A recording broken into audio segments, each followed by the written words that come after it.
शिवाय world movie explain event horizon.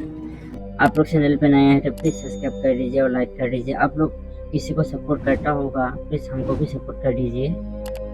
ये कहानी है भविष्य की, यानी कि सन 2040 की, जहाँ दिखाया जाता है कि विज्ञान ने अब बहुत तरक्की कर ली है और यहाँ वैज्ञानिकों ने एक बहुत बड़े स्टारशिप को बनाया है जिसके अंदर वो वर्म होल को भी बना सकते हैं और वर्म होल के थ्रू ये कई लाइट ईयर्स की दूरी कुछ ही घंटों में तय कर सकते हैं। इसीलिए स्टारशिप से एक पूरी की पूरी टीम को प्रोक्सिमा सेंचुरी की तरफ भेजा जाता है। जब इनका स्टारशिप नेपच्यून प्लेनेट के पास पहुंचता है तो ये वर्म होल को स्टार्ट करते हैं और देखते देखते पूरा का पूरा स्टारशिप गायब हो जाता है।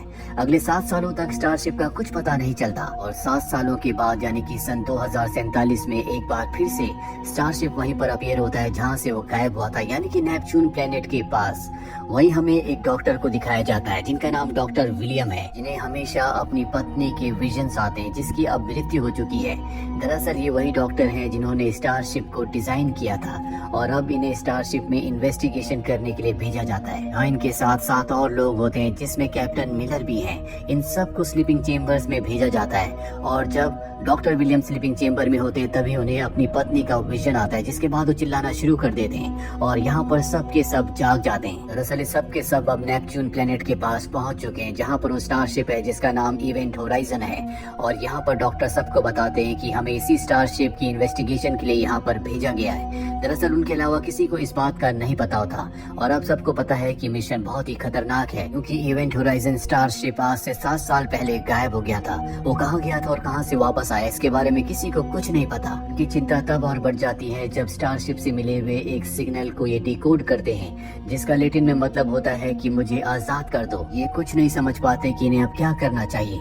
अब ये स्टारशिप के पास पहुंच जाते हैं जिसके बाद डॉक्टर विलियम 2 साथियों के साथ स्टारशिप के अंदर जाने का फैसला करते हैं, क्योंकि इन्हें वहां से कोई भी रिप्लाई नहीं आ रहा होता, न ही जीवन के कोई संकेत मिल रहे होते हैं। ये अपने स्पेसशिप को स्टारशिप से पहले से डॉक यानी कि अटैच कर चुके होते हैं, जिसके बाद ये तीनों के तीनों उस बड़े स्पेसशिप यानी कि स्टारशिप के अंदर आ जाते हैं। अंदर आने के बाद ये देखते हैं कि वो पूरी तरह से सुनसान है। ये स्पेसशिप बहुत ज्यादा बड़ा है, इसीलिए डॉक्टर विलियम और उनके दोनों साथी तय करते हैं कि वो अलग अलग दिशा में जाकर इन्वेस्टिगेशन करेंगे। अब जो डॉक्टर विलियम का साथी पीटर होता है वो एक दूसरे चेम्बर में जाता है जहाँ पर वो देखता है कि खून के निशान है, साथ ही उसे एक बॉडी भी दिखती है जिसकी हालत बहुत ज्यादा खराब होती है। डॉक्टर विलियम के दूसरे साथी को दिखाया जाता है जो उस जगह पहुंच जाता है जहाँ वो मशीन है जो वर्म होल क्रिएट कर सकती है और जब वो उसके पास जाता है तो वो अपने आप ही एक्टिवेट हो जाती है। इसके बाद एक तेज रोशनी निकलती है और उस वर्म होल वाली मशीन में उसे एक ब्लैक कलर का लिक्विड दिखता है। जब उस लिक्विड को टच करता है तो वो उसे अपने अंदर खींच लेता है, लेकिन उसकी बॉडी को रस्सी से बांधा हुआ होता है। तो रस्सी लगातार अंदर की तरफ जा रही होती है और तभी उसके अंदर से एक वेव निकलती है। ये वेव इतनी पावरफुल होती है कि ये शिप के बहुत सारे हिस्सों को बर्बाद कर देती है। साथ ही जिस स्पेसशिप में सब के सब यहाँ तक आए होते हैं उसे भी पूरी तरह से डैमेज कर देती है। इसीलिए कैप्टन मिलर को अपने बाकी साथियों के साथ स्टारशिप के अंदर आना पड़ता है। अंदर आने के बाद ये सबसे पहले उस जगह जाते हैं जहाँ पर इनका साथी उस वर्म होल वाली मशीन के अंदर की तरफ जा रहा होता है। क्योंकि वो रस्सी से बंधा होता है इसीलिए कैप्टन मिलर रस्सी खींचकर उसे वापस ले आते हैं। इसके बाद स्पेसशिप की ग्रेविटी को और ऑक्सीजन को ऑन करते हैं। इन्हें पता चलता है कि इनके पास मात्र 20 घंटों की ऑक्सीजन है। इसके बाद ऑक्सीजन खत्म हो जाएगी, यानी कि इन्हें अपने स्पेसशिप को रिपेयर करना होगा, तभी यहाँ से निकल सकते हैं। स्पेसशिप को रिपेयर करने से पहले एक मीटिंग करते हैं जिसमें इनका जो टेक्नीशियन होता है वो बताता है कि वर्म होल की मशीन अपने आप ही स्टार्ट हो गई थी, जिसके बाद हमारा साथी एक ब्लैक एंटिटी के अंदर जाना शुरू हो गया। पर यहाँ पर डॉक्टर विलियम कहते हैं कि ऐसा नहीं हो सकता, कोई भी मशीन अपने आप शुरू नहीं हो सकती। कैप्टन मिलर कहते हैं कि हो सकता है कि किसी वजह से वो मशीन ऑन हो गई हो और अब उस मशीन के ऑन होने की वजह से यहाँ यूनिवर्स में यानी कि पूरे ब्रह्मांड में एक दूसरे डायमेंशन का रास्ता खुल गया हो जिसके अंदर हमारा साथी लगातार जा रहा था। हमें उस मशीन को बंद करना होगा, उस मशीन के आसपास कोई भी नहीं जाएगा। ये सब तय करते हैं कि ये उस वर्म होल वाली मशीन के आसपास नहीं जाएंगे और अपने अपने कामों में लग जाते हैं। लेकिन यहाँ पर एक अजीब चीज होती है, सबको हेल्यूसिनेशन होना शुरू हो जाते हैं। किसी को अपना बेटा दिखता है तो किसी को अपना परिवार।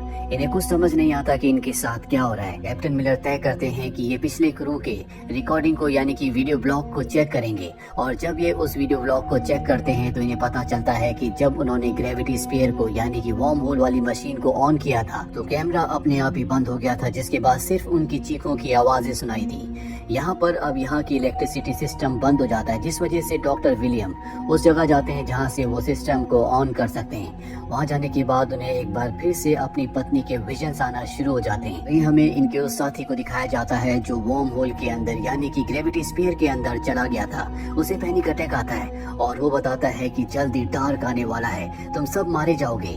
इसके बाद वो बेहोश हो जाता है। कैप्टन मिलर को कुछ भी समझ में नहीं आता। साथ ही उन्हें अपने उस साथी के विजन्स भी आते हैं जिसकी एक मिशन के दौरान मृत्यु हो गई थी।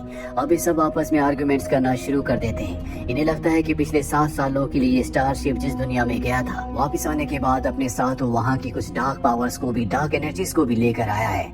लेकिन इनकी बात में कितनी सच्चाई है किसी को कुछ नहीं पता।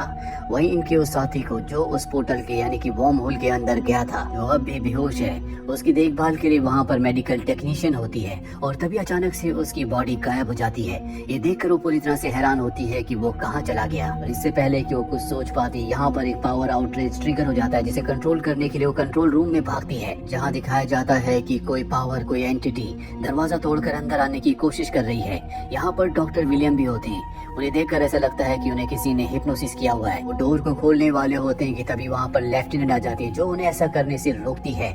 अब यहाँ पर वो लड़का भी होता है जो अचानक से गायब हो गया था, जो उस वर्म होल के अंदर गया था। उसे बहुत ही भयानक विजन्स आ रहे होते हैं जिन्हें वो बर्दाश्त नहीं कर पाता और तय करता है कि स्पेस में कूदकर वो अपने आप को खत्म कर लेगा। वो स्पेस में कूद जाता है पर तभी कैप्टन मिलर उसे पकड़ लेते हैं। उसे अंदर लाया जाता है और वो दोबारा ऐसा ना करे इसीलिए सब उसे स्लीपिंग मोड में यानी कि स्टैटिक स्टेट में डाल देते हैं। और अब कैप्टन मिलर को यकीन हो चुका है कि 7 सालों के लिए जिस भी दुनिया में स्पेसशिप यानी कि स्टारशिप गया था वहाँ से कोई बुरी एंटिटी भी इसके साथ यहाँ पर आई है, जो इन्हें इनकी कमजोरियों के, इनके डर के विजन दिखा रही है ताकि ये खुद अपने आप को खत्म कर दे। यहाँ पर एक दूसरा डॉक्टर भी होता है जो कैप्टन मिलर को बताता है कि जिस कोड का हमने शुरू में ट्रांसलेशन किया था वो ट्रांसलेशन बिल्कुल गलत था। उसका मतलब मुझे बचाओ नहीं बल्कि ये है कि खुद को नर्क से बचाओ। वो कैप्टन मिलर को ये भी बताता है कि जिस कारण से स्पेसशिप को बनाया था ये पूरी तरह से सफल हुआ, लेकिन ये दूसरी दुनिया का जो रास्ता खोल रहा है वो रास्ता कहीं और नहीं बल्कि सीधा का सीधा नर्क में जाता है। डॉक्टर की बात कितनी सच है यहाँ पर कैप्टन मिलर को नहीं पता। यहाँ अब इनका स्पेसशिप भी ठीक हो जाता है यानी कि ये अपनी दुनिया में अर्थ पर वापस जा सकते हैं। साथ ही ये उस वीडियो ब्लॉग को भी पूरी तरह से ठीक कर लेते हैं, रिकवर कर लेते हैं, जिसमें पिछली बार इन्होंने सिर्फ चीखों की आवाजें सुनी थी। और जब ये उस वीडियो को देखते हैं तो पता चलता है कि जब वर्म होल के अंदर ये पूरा का पूरा स्टारशिप गया था तो सब ने एक दूसरे को मारना शुरू कर दिया था। और अब कैप्टन मिलर तय करते हैं कि वो इस पूरे के पूरे स्टारशिप को डिस्ट्रॉय करके अपने स्पेसशिप से अर्थ पर वापस चले जाएंगे। पर डॉक्टर विलियम इसके खिलाफ होते हैं। वो ऐसा नहीं करना चाहते क्योंकि अब भी वो डार्क एंटिटी के पूरी तरह से कब्जे में होते हैं। डार्क एंटिटी बार बार उन्हें उनकी मरी हुई पत्नी दिखा रही होती है, इसीलिए वो कहते हैं कि मैं अपनी पत्नी को इस बार छोड़कर नहीं जाऊंगा।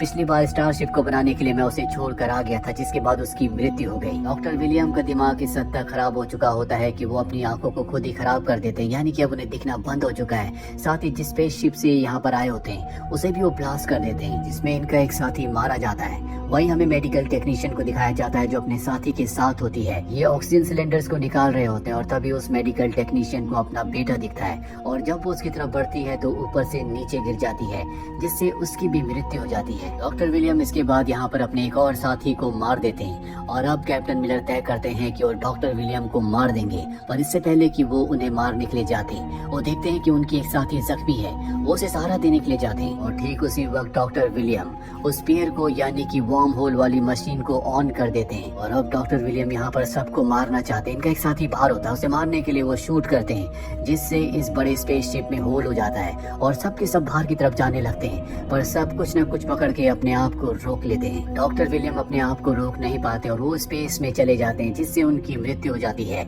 और अब यहाँ पर डॉक्टर मिलर के साथ 2 और लोग बचे हुए हैं। तीनों के तीनों उस रूम को पूरी तरह से सील कर देते हैं जहाँ से एयर अब बाहर जा रही होती है और अब ये किसी भी तरह से यहाँ से निकलना चाहते हैं। ये बहुत बड़ा स्टारशिप है, इसके 2 हिस्से हैं। एक हिस्से से वापस अर्थ पर ही जा सकते हैं और दूसरा हिस्सा वो है जहाँ पर वर्म होल वाली मशीन है जिसे अब ऑफ नहीं किया जा सकता। इसीलिए तय करते हैं कि ब्लास्ट करके ये स्पेसशिप के 2 हिस्सों को अलग कर देंगे और दूसरे हिस्से से जिसमें एस्केपिंग पॉड्स है उससे वापस अर्थ पर चले जाएंगे।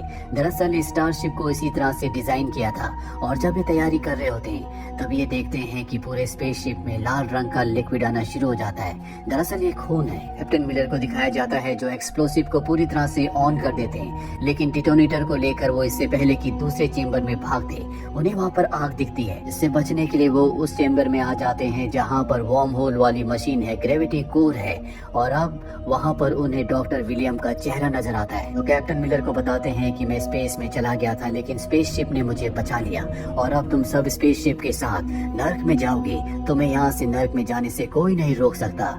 लेकिन कैप्टन मिलर ऐसा नहीं चाहते। हालांकि इस वक्त इन्हें स्पेसशिप के दूसरे हिस्से में होना चाहिए था, क्योंकि ब्लास्ट होने के बाद वो दूसरा हिस्सा अर्थ पर जा सकता है। ये हिस्सा अब कंट्रोल नहीं किया जा सकता। वो चाहते हैं कि वो अपने दोनों साथियों को बचा ले। इसीलिए जैसे वार्म होल वाली मशीन पूरी तरह से एक्टिवेट होने वाली होती है वो ब्लास्ट कर देते हैं, जिस वजह से उनके दोनों साथी पॉड से यहाँ से निकल जाते हैं और वो देखते हैं कि वहाँ आसमान में एक वार्म होल बन गया जिसके अंदर पूरा का पूरा शिप चला जाता है, जिसमें कैप्टन मिलर भी हैं। अब ये दोनों बच चुके हैं। इनके साथ वो भी इनका साथी होता है जिसे इन्होंने पहले स्टैटिक में रखा था। ये भी स्टैटिक में चले जाते हैं और ठीक 72 दिनों के बाद इन्हें बचाने के लिए एक टीम आती है और देखते हैं कि तीनों की तीनों स्टैटिक यानी कि स्लीपिंग मोड में है। वो सबसे पहले उस लेडी जो कि कम्युनिकेशन ऑफिसर है उसे जगाते हैं और वो जैसी आंखें खोलती है तो डर जाती है। दरअसल उसे डॉक्टर विलियम का चेहरा नजर आता है, पर ये उसका भ्रम था। इसके बाद स्पेसशिप का दरवाजा बंद हो जाता है और यहीं पर ये फिल्म, ये कहानी खत्म हो जाती है। उम्मीद करते हैं कि ये कहानी आपको पसंद आई होगी।